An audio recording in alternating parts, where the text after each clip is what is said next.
Radio Publique Africaine.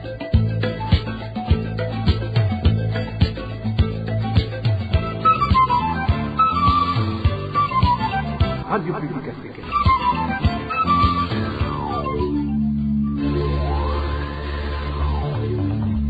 Ni umwanya w'amakuru mu Kirundi.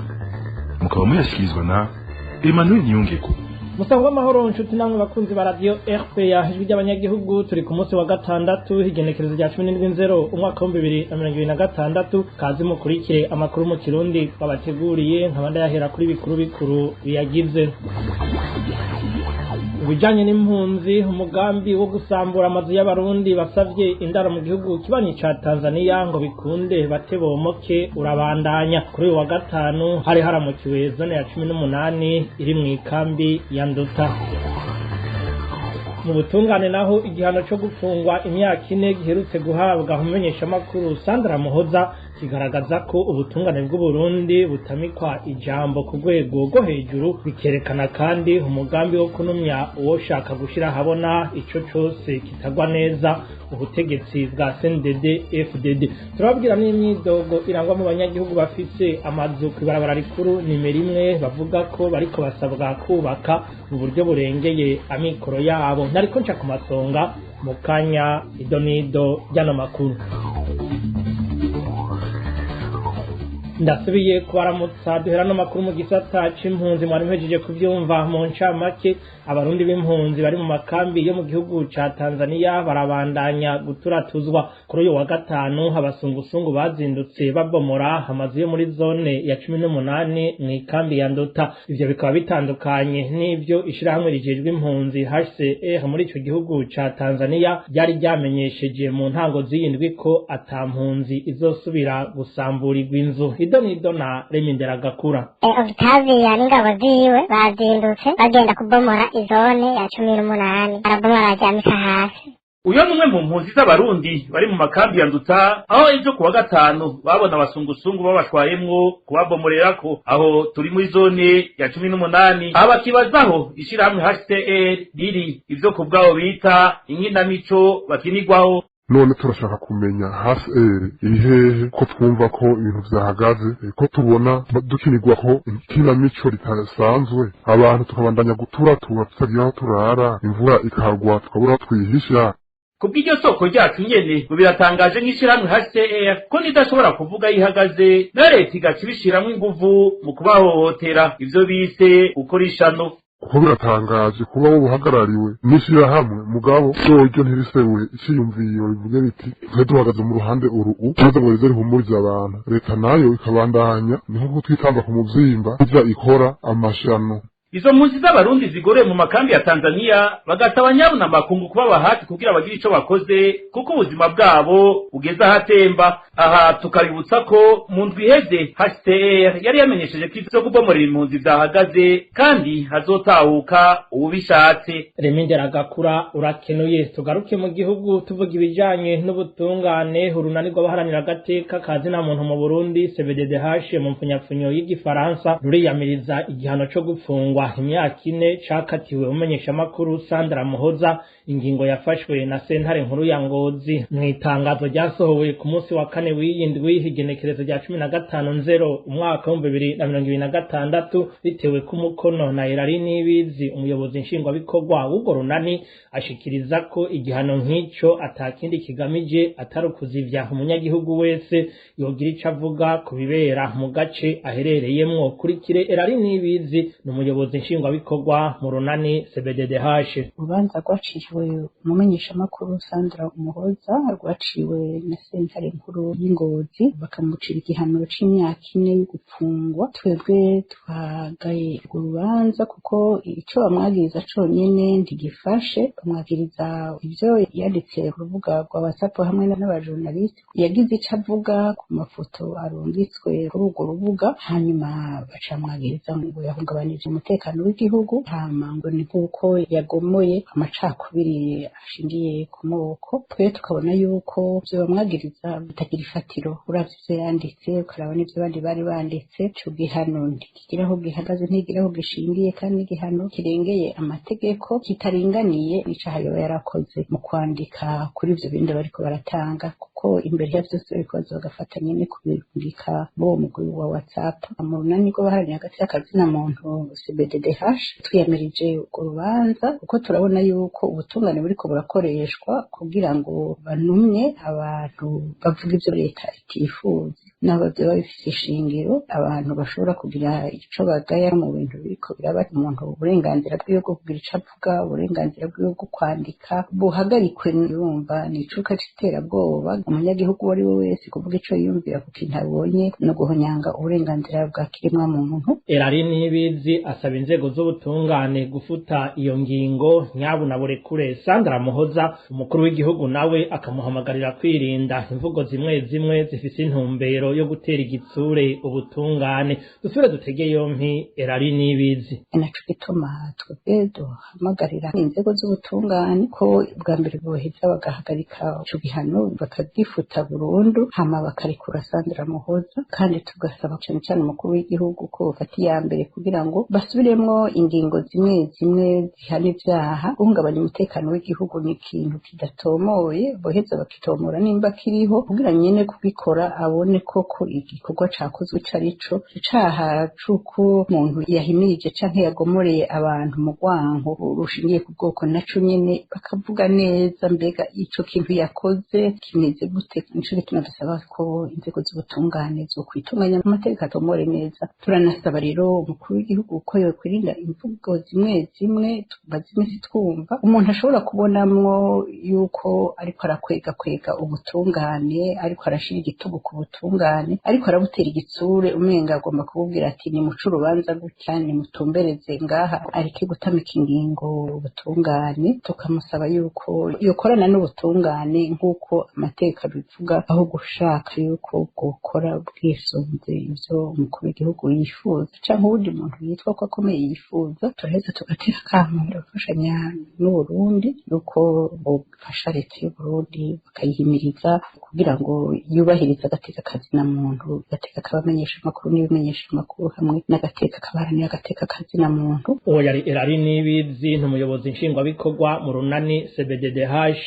Tukiri muri ico gisata nyene c'ubutungane abafungwa 195 bagirizwa ivyaha bito bito harimo abakenyezi abagabo n'abatama nibo barekuwe n'ubutungane mu ibohero rikuru rya Ngozi kuri wa 16 Nzero umwaka wa 2026 mu gihe iryo bohero ryari rigenewe kwakira abanyororo 400 ubu rikaba ririmwo abarenga 1850 muri bo abarenga 760 bakaba bakirindiriye gucibwa imanza. Roza Nkorerimana umushikiriza amanza kizigenza wa Republika y'u Burundi yamenyesheje ko irekurwa ry'abo banyororo riri mu rukurikirane rw'umugambi wa leta wo kugabanya ibitigiri by'abafungwa mu mabohero yose ari mu gihugu. Yagiriye ko asaba abashikiriza amanza bose kunyarutsa amadosiye y'abafungwa hamwe no kubahiriza amategeko kubijanye no gufunga hamwe no gufungura kugira ntihabeho akarenganyo. Dukurikire Roza Nkorerimana umushikiriza amanza kizigenza wa Republika y'u Burundi. Iki gikorwa tugira turangure ngaha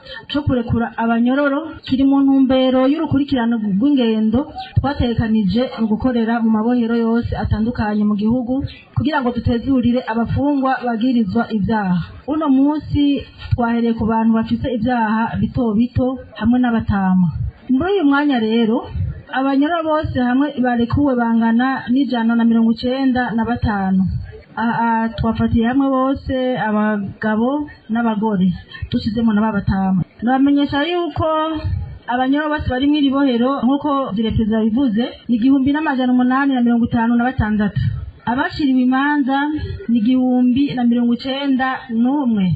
Abakirindiriye gucibwa imanza na 768. Byumvikana rero yuko harikuwe bake tuzobandanya tugaruka. Turateye intege abashikiriza amanza bose bari ku kivi tubararikira guhagararira neza ubutungane mpanavyaha mu karere ka Butanyerera ivyo navyo bijanye no kunyarutsa amadosiye bajejwe na cane cane harimwo ay'abapfunzwe kugira ngo imanza zabo zishike zihere. Tubasaba kandi kwama bisunga amategeko mu mirimo yabo ya misi yose. Tubasaba cane kuyakurikiza mu bijanye no gufunga no gufungura, gutyo hafungwe koko abategerezwa gufungwa bakirinda ivyo kujaniranya canke ihorihori. Muri iyo ntumbero turasumiriye abakuru b'amasentare kwihutisha imanza cane cane izega abarikuwe ivy'agateganyo kugira ngo zihere. Namabwe murekuwe imanza zanyu zitari bwahere, tubasaba gukurikirana izo manza aho zigeze. Mwitabe kugihe amasango ya sentare, naho ubundi umwidegemvyo muronse womara akanya urume rumara. Abashiriwe indishi bataraheza kuziriha bakwakwanye bazirihe kugira ngo biyeze kubakozwe ko n'ingaruka z'ivyaha byabazanye mu ibohero. Naho ico gikorwa cyo gutezurira abo banyororo cakiriwe neza, umunyororo arongoye abandi muri iryo bohero yasavye abajejwe ubutungane kwibuka gutezurira n'abamaze imyaka irenga 10 bapfunzwe bagabanirizwe igihano baciriwe kugira bikunde igitigiri cabo kigabanuke ku rugero rushimishije. Tumutegabiri mushike zamanza mukuru wa Republika turafise ibibazo mudakorako cane, arivyo ngombe ndababwira. Hariho abantu ngaho bakoze imyaka 17-18 kumanuka, cane cane ivyo bibazo mbona ari byo cane cane mudakunda kuraba. Nobasaba ko muza muraraba, hariho n'ivyaha bakuye mu vyaha byahora bigirirwa imbabazi. Ari naco gituma ubona umuyobozi yababwiye igitigiri turi mu gitigiri gihakwa kwa baba igitigiri c'2,000, arico gituma ubona tuguma turi benshi. Ikintu nyamukuru twobasaba nuko hoba kugabanyuka abanyororo muri rusange kugira abantu bakatiwe zo guherayo bagabanirizwe, hanyuma ivyo vyaha byahora bifatirwa ingingo navyone mukabishira ku rutonde. Iyi muriko murakurikira ni radio RPA ijwi ry'abanyagihugu. Mu kanya tubananya n'amakuru twabateguriye mu gisata c'indero. Ijambo ni gwawe, ijambo ni gwawe. Kuva dutsinjyane mu Burundi mu 2015 abarundi bagakorerwa amabatandukanye, leta y'u Burundi yaritwariwe mu manza zitandukanye ku byaha bitandukanye byakozwe no mu masentare n'ibisata bitandukanye byo hirya no hino ku isi.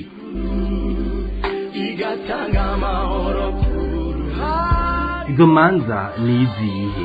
Izimaze gucika muri izo leta y'u Burundi igatsindwa ni izihe?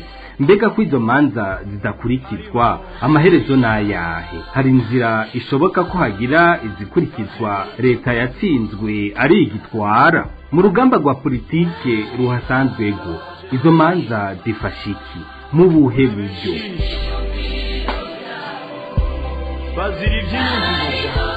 Abatumire b'ikiganiro ijambo ni gwawe cyo kuri w'Imana igenkezo rya 18 Nzero n'umushingwa manza Armere Niyongere arongoye ishirahamwe akati Burundi, akaba ari numwe mu bashingwa manza bashengeje leta y'u Burundi mu manza zitandukanye, hamwe na Emmanuel Nkengurutse umunyepolitike yahoze ari n'umukenguza amateka. Ikiganiro ijambo ni gwawe muzogikurikirana ikibiriraho ku mbuga zitandukanye za radio RPA kuva igihe cy'isaha 12 z'umugoroba mu masaha y'Ibujumbura. Umugambi wa leta y'u Burundi wo gushinga amashure shingiro waje gusubiza inyuma ubumenyi bw'abanyeshure mu Burundi. Antoine Manuma harongoye urunani rw'amasendika yo mu gisata c'indero n'inyigisho mu Burundi FENASEB mu majambo avunaguye y'ikinyamazuru avuga ko uwo mugambi watumye abanyeshure baheza ishure shingiro atabumenyi bukwiye bafise, ibiheza bikabagirako ingaruka mu mashure akurikira. Agasaba leta gushira mu ngiro ivyari vyarizwe mu nama rukokoma gisata c'indero yatunganijwe mu mwaka wa 2022 hamwe nuko umushikiranganje w'indero yotunganya inama y'abegwa n'igisata c'indero kugira basuzume ivyasabwe muri iyo nama rukokoma. Antoine Manuma arongoye urunani FENASEB. Igisata c'indero cugarijwe n'ibibazo byinshi, bimwe bikava ku mpinduka zaranze igisata c'indero kuva mu mwaka wa 2012 gihe haje ishure shingiro rikaba rihuza amashure mato mato n'igice ca mbere cy'amashure yisumbuye vya kera hakuwe mu mwaka w'icumi. Byari bibi ko umunyeshure yiga umwanya muremure imbere yuko aheze igice ca mbere c'amashure kubera ko aba ariko arongereza ubushobozi buzotuma yibeshaho igihe atabandanije amashure y'inyuma y'ishure shingiro. Ikibazo cabaye ku nteguro z'ivyigwa zigizwe n'imigwi aho usanga nk'umugwi w'indimi ugizwe n'ivyigwa 4, umugwi w'ivyigwa by'ubuhinga ukagirwa n'ivyigwa 5. Muri ico gihe nta mwigisha yoshobora kubitanga ko ikibazo ca leta ca mbere gikorwa mu mwaka w'icenda umwana aba yahuye n'ingorane nyinshi zitasuzumwe ngo zitorerwe umuti hakiri kare zikibonekeza mu mashure y'inyuma y'ishure shingiro. Kuba harafutswe umwaka w'icumi bituma umwanya wo kwiga ugabanuka, umwana akaja mu mashure y'inyuma y'ishure shingiro afise ubumenyi budakwiye. Inama rukokoma yatunganijwe mu gisata c'indero mu mwaka wa 2022 yari yatanze intumbero ibereye ku vyohinduka kugire kanovera k'inyigisho kagarukirwe, ariko vyinshi ntibiraja mu ngiro. Niko amategeko agenga igisata c'indero n'inyigisho ariko arahinyanyurwa. Dusaba ko yoza yisunga intumbero yo guteza imbere akanovera k'inyigisho yemejwe ho cakurikira guhinyanyura integuro z'ivyigwa. Tugasaba umushikiranganje w'indero ko ukoranye inama abegwa n'ivy'indero kugire habisuzumwa yishirwa mu ngiro y'ivyasabwe mu nama rukokoma ya 2022 kuko ari umushinge w'ivyohinduka, ariko ivyo bitegerezwa gushigikirwa no kongereza uburyo bugenewe igisata c'indero kugire haboneke abigisha, amasomero, ibikoresho mfashanyigisho, intebe bikwiye.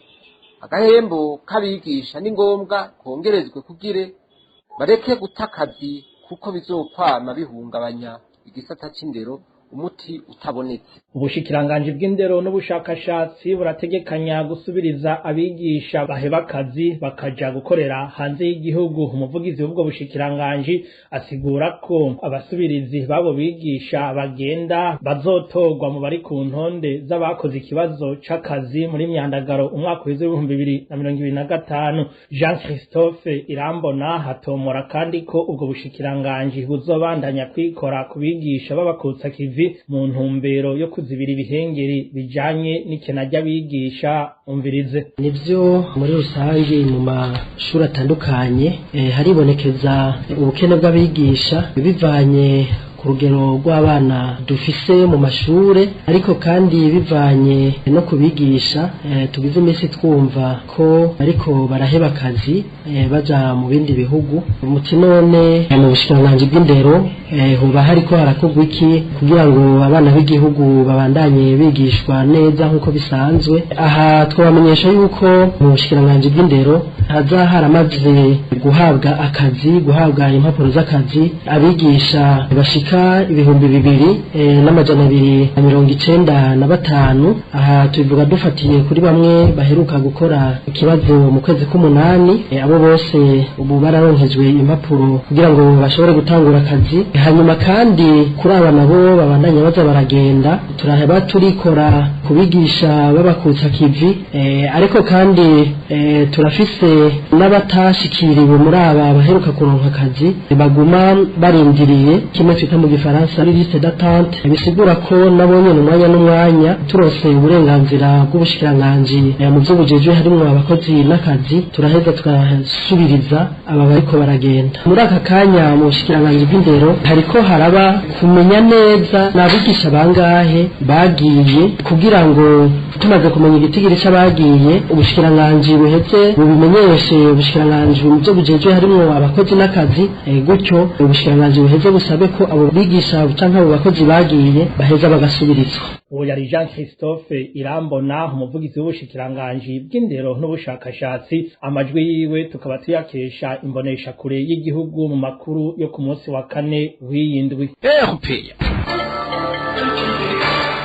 muyavugwa mu by'intwaro navyo nyene mwavyumvise mu ncamake abafise amazu aseruka kw'ibarabara rikuru nimero imwe baridoga ko basabwa amananiza yo gusakaza amabati no gusiga amazu yabo kandi bugarijwe n'ubukene bagasaba ko ingingo zifatwa n'abategetsi hobaho n'izindi ngingo mperekeza nko kugabanya ibiciro by'ibikoresho vyo kubaka kuko muri kino gihe bizimvye cane. Emmanuel Ndayishimiye aratubwira uko vyifashe. Amazu 48 ari mu gisagara ca Kayanza yegereye ibarabara RN1 Bujumbura Kayanza Kanyaruho menshi asakajwe amategura canke amabati amaze igihe kirekire ku buryo yamaze guhindura ibara. Kuri uyu wa gatatu ayo mazu cane cane y'ubudandaji mustanere wa komine Kayanza ari kumwe n'abajeje umutekano bashize ko ibimenyetso by'umusaraba bitukura mu kwerekana ko bene ayo mazu bategerezwa kuyasakaza amabati kandi bakongera bakayasiga neza mu kiringo kitarenga indwi imwe.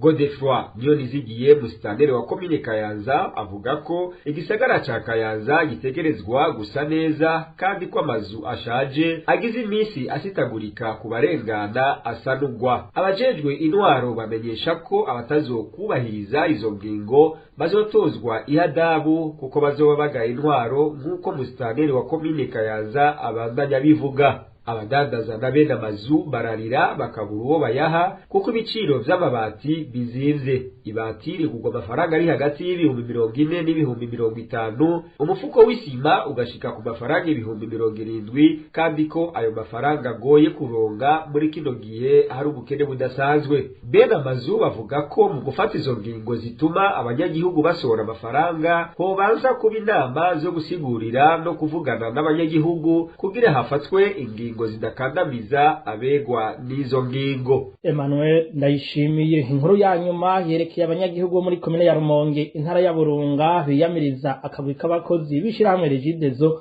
kamaze imisi kaza kubatwara amakonteri y'umuyaga nkuba mu buryo budatahuritse. Ivyo bikaba biruko mu gihe abashoboye gufumbatisha ako kagwi ikonteri zabo zidakorwako canke naho bakabaha izindi. Inkuru ya Waritere Kwizera. Ubwo busuma bw'amakonteri y'umuyaga nkuba aho muri komine Rumonge bwibonekeza cane aho bita ku Musave nk'uko bamwe mu banyagihugu baho bavyivugira. Ako kagwi k'abakozi ba Regidezo baraza bahashitse bagatangura kugenzura ayo makonteri mu mihana bikarangira hari izo batwaye mu gusigura ko zifise ikibazo kumba ari uburyo bwo kugira bironkere amahera. Uyu munyagihugu waho arabivuga. Kuvuga kuno bimeze baje abafundi batatu baje ni moto bashitseho tanga barazunguruka bene gihugu bamaze kuzunguruka bacatanga robira barabaza ikontere ni yande batina mu gukora afasha amakontere yose baraca zimwe bazagiriza mu zizunguruka izindi kufatire ngo bari amahera make izindi ntamayishozi kuriye ko zimwe batwaye izindi barazisubiza bene gihugu babahaye igiciro cy'ibihumbi 150 amajana 200. Mu kababaro kenshi abanyagihugu basaba ababijejwe kugira ico bakoze maze ubwo busuma bugatuzwa. Niyo gerageza kweri ibintu bakabone byahagarara kabisa. Ego kurabona menga n'ahantu bagize icimbo cyo kuzaza bariyibira amafaranga mu kwezi baje gake baza kabiri gatatu kandaho uko begeranya amafaranga bagenda bayatwaye. Nk'uko amakuru avaho muri komine Rumonge abandanya bimenyesha umwe mu bakora ubwo busuma n'uzwi kwitazirano rya Yves ari kumwe na bagenzi we. RPA nturashobora kuronka abo mu buyobozi bw'ishirahamwe Regidezo kugira batanga umuco kuri iyo myidogo yabo banyagihugu. Nuko rero nshuti namwe bakunzi ba radio RPA ni hano dusozereye amakuru yo kuri wa 10 umwaka wa 2026. Ngengurukire mwebwe mwese ku kanya mwafashe ko kuyumviriza bakenuye kandi abagize uruganda bitanze mu kuyegeranya hamwe n'abahinga b'ivyuma batumye mvuga mu kanyumva. Kuri mikro mwari kumwe na Emmanuel Niyongeko. Muroranirwe mu banyu no mu byanyu.